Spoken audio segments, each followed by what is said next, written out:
Hi, it's Rita and Jasmine from Health with Lalia. I just wanted to share chapter 2 with you on the Healthier Way program. So, if you haven't read or listened into the reading of chapter 1, I will link it down below so that you can just go check that out.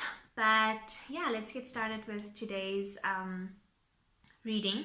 So, just in case if you're wondering what this is about, this is a Healthier Way is a coaching program, and I'm basically just reading an excerpt from the notebook, the free notebook that we provide with this program, just to share a bit more about what the program is about, but also to give you a space where if you relate to any of the things that I'm reading today, then you can get in contact with me and just find out more about the program and if you can get involved with it and how to get started. But yeah, today we're just doing a little read. So this is chapter 2. It's my personal favorite chapter, but it's a bit of a controversial one, so just bear with me. It's chapter 2, The Discovering. There is more to you than meets the eye. Have you been spending majority of your life comparing your body to images on Instagram or Facebook? Or even old photos of yourself where you were younger, skinnier, and had better hair?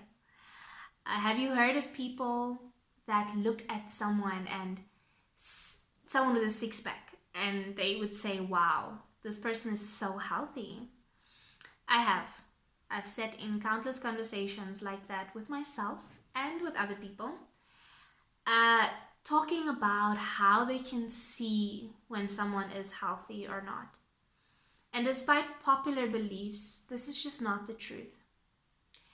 You can't see if someone is healthy or not because your definition of health may be completely different from someone else's definition of health. There are so many factors that come into play that determines whether someone thinks they're healthy and the factors that actually make them healthy.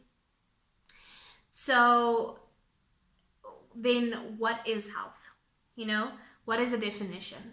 A definition that I go by, that I find incredibly deep, is the one from the World Health Organization that says health is physical, mental, and social well-being, and not merely the absence of disease.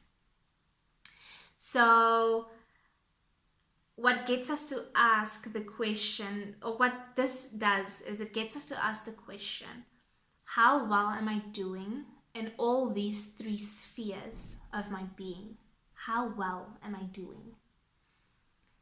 So when it comes to physical wellness, this is the one area we focus on most.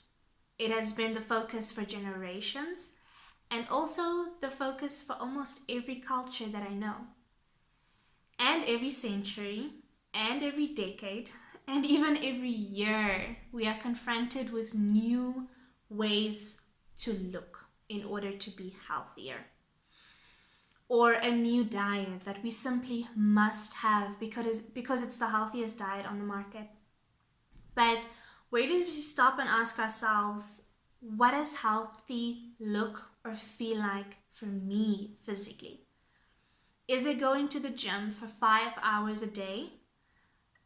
Or 5 days a week, maybe just 1 hour, 5 days a week, and having toned muscles and 0% body fat?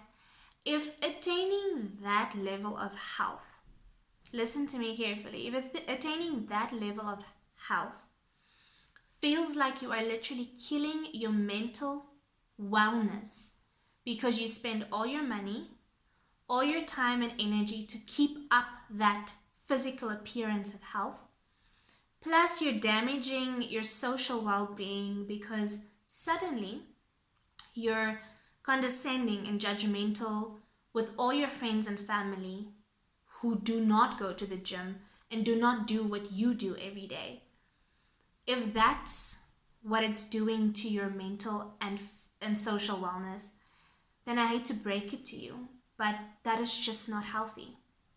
And you have to evaluate this in any scenario that you might be in, or something similar, on all things that we pursue and call physical wellness. When it comes to social and environmental wellness, from the most focused on to the least focused on.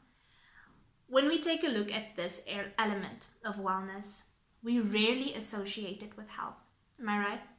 Or is that just me?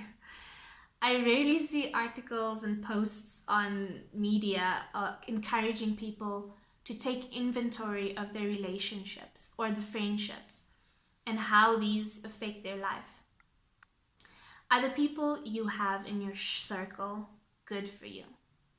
Are they genuinely contributing positively to your mental and emotional health? If not, why haven't you allowed yourself to make the needed changes? It's the same with your environment. Studies have continuously proven that our surroundings have a huge impact on our lives, and sometimes is a direct reflection of what's going on inside. So do you think maybe it's time to declutter?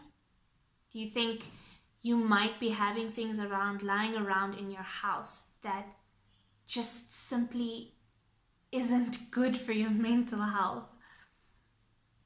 And then the last sphere, which is psychological, emotional, and spiritual wellness. I'll just branch it into this one element.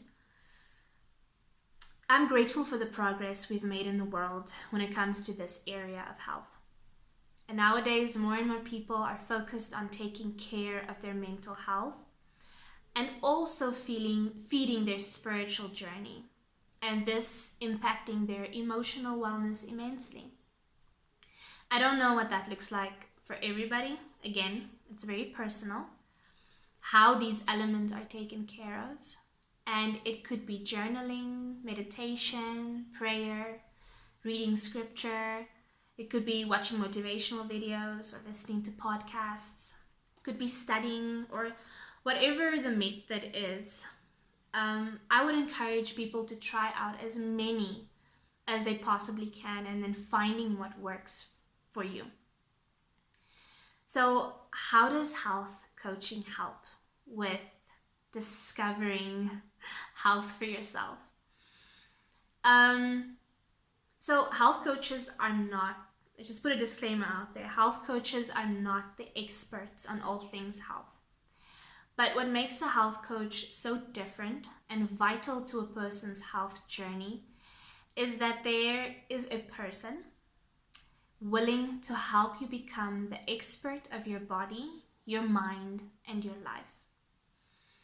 Being the expert of your health, you being the expert of your health, empowers you to work together with your health providers and apply the information that they give to you as best as you can. Because you know what's good for you, and your health providers as well as your health coaches only want to bring that out of you and supplement what you already know is good for you. So yes, that was chapter 2 of the Health Your Way program. Like I said, if you want to find out more about this program, just check in the description box below. There's a lot of details around, going back to the first chapter, but also how you can book a discovery call with me and find out if this program could be for you and work for whatever it is that you're going through in your health right now. But yeah, that's all for me for this video. I'll see you in the next video or in a discovery call.